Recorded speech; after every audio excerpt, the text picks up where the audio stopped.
Привет! Наверное, каждый в детстве весил плакаты на стену с любимыми героями. А почему мы их помним? Благодаря эмоциям, которые они вызывали. Сегодня мы переносим эти эмоции на настольную лампу, которую сделаем из необычных материалов. Для настольной лампы нужна основательная подставка. Для этого взяла художественный деревянный подрамник. Он хорош тем, что крепко-накрепко в углах скреплен металлическими скобами и имеет достаточную глубину. На плотный картон наклеиваю кусочек самоклейки.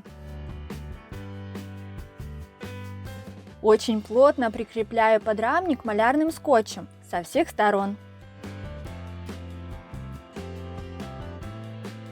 Ножка светильника будет состоять из 3 частей, которые сделаю из линеек. Из куска мебельного щита лобзиком вырезаю и хорошо ошкуриваю прямоугольную деталь. Делаю в ней отверстие для крепления и карандашом отмечаю высоту подрамника. Верхнюю часть заклеиваю скотчем. Снизу в просверленные отверстия вставляю медную проволоку.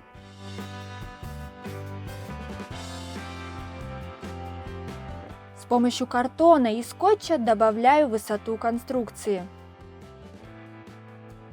Все это нужно для заливания цементом, а проволока служит арматурой. Цементную смесь развожу до состояния густой сметаны. Очень важно, чтобы раствор не был жидкий, иначе дерево очень много впитает в себя влагу и сильно разбухнет. А еще лучше защитить деревянные поверхности лаком. Я этого не сделала, так как додумалась до этого позднее. Немного трясу, чтобы вышел лишний воздух. И так выравнивается поверхность. Чтобы основание не было скучным, делаю углубление для тарелочки. Взяла чашу от термолампы, промазала ее растительным маслом, чтобы она не прилипла к цементу, и делаю углубление. Оставляю отвердевать на 3 дня. Приступаю к ножке настольной лампы. От деревянных линеек отклеиваю наклейки, но там остается липкий слой, который смывается при помощи ацетона. Первый, самый маленький сектор будет 10 сантиметров. Отрезаю все лишнее. Второй сектор 19 сантиметров, а последний, самый большой, 25. Ошкуриваю все цифры, чтобы у меня получились чистые и красивые доски. Отметив место, где будут отверстия, подобрав сверло нужного диаметра, просверливаю сразу 2 линейки, чтобы они получились одинаковыми. После окрашивания лака приступаю к сборке. На шпильку длиной 4 см накручиваю линейки. Вставляю шайбочку. Накручиваю соединительную гайку. Еще одну шайбочку и опять линейки.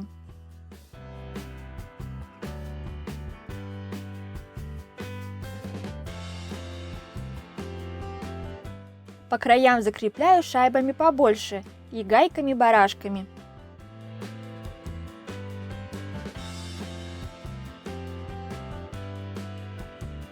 Таким же образом собираю и нижнюю часть ножки.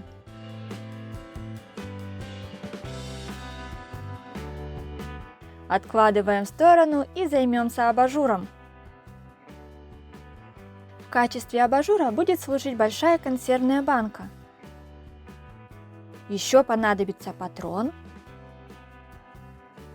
выключатель, шнур с вилкой и 2 детали для крепежа. Не знаю, как они называются. На банке отмечаю отверстие и вырезаю ножницами по металлу.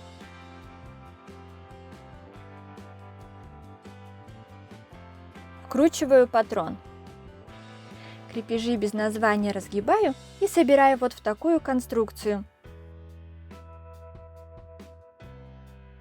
Прикладываю к банке, маркером отмечаю места для крепления. Просверливаю сверлом. Главное не забыть убрать заусеницы с обратной стороны.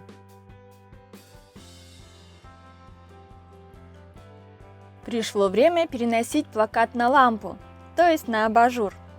В фотошопе составила коллаж из картинок японского комикса, который правильно называется манга. По этой манге есть одноименный мультик аниме «Шепот сердца». Я не фанатка аниме, но этот мультик советую посмотреть всем. Он несет в себе очень глубокий смысл, и он сильно зашел в мое сердце и сердце дочери. Распечатываю коллаж на принтере. Но так как рисунок не вошел полностью на лист А4, вырезаю части, которые наклеиваю на бумагу клеем ПВА.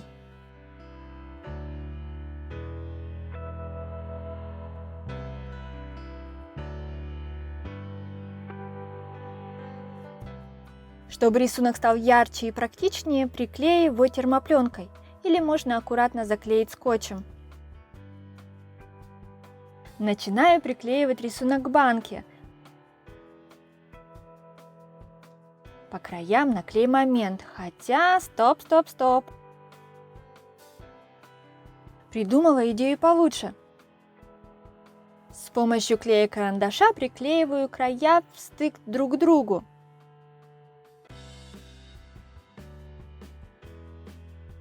Таким образом, абажур будет вращаться относительно банки, и можно поворачивать его той картинкой, которая ближе по настроению. Сверху к абажуру прикрепляю на болтики и гайки кронштейны, а сборку электрики я делегировала супругу. Патрон соединяем с абажуром и закрепляем все остальные детали. Для того, чтобы плафон хорошо поднимался вверх и вниз, скругляю края линеек. Об этом я подумала только в этот момент. Шнур наматываю на соединительные гайки, чтобы он не провисал. Здесь очень важно сильно не натягивать. Вот и прошло 3 дня, разбираю основание настольной лампы. Но оставляю малярный скотч на деревянных деталях, чтобы не повредить и не запачкать при ошкуривании.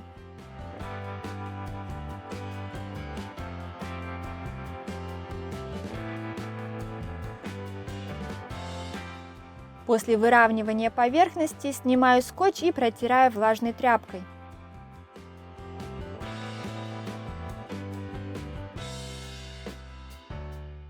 Так как древесина впитала влагу и не успела просохнуть, оставляю еще на 3 дня. Для того, чтобы цемент не крошился, покрываю строительной грунтовкой.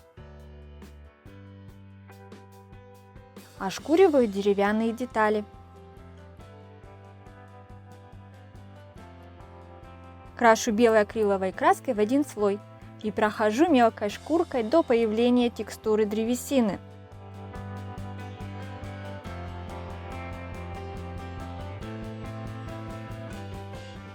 Чтобы бетонное основание не царапало стол, приклеиваю пробковые ножки. Вместо них можно приклеить какую-нибудь ткань или фетр.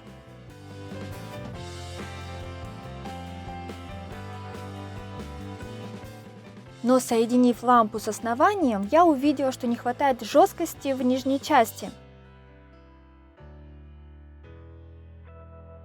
Усиливаю дополнительными линейками.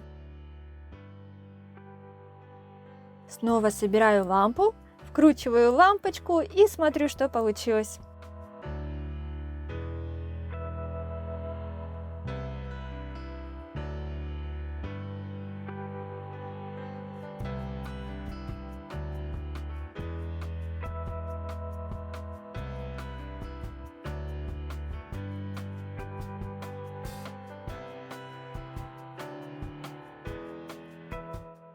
Каждый раз, когда дочь садится за стол, вспоминает героев этого аниме. Поднимается настроение, и она знает, для чего ей учиться и развиваться. А какие плакаты висели у вас? Пишите в комментариях. Если эта вам идея понравилась и была полезной, не забывайте ставить пальчик вверх и подписывайтесь на канал. Пока!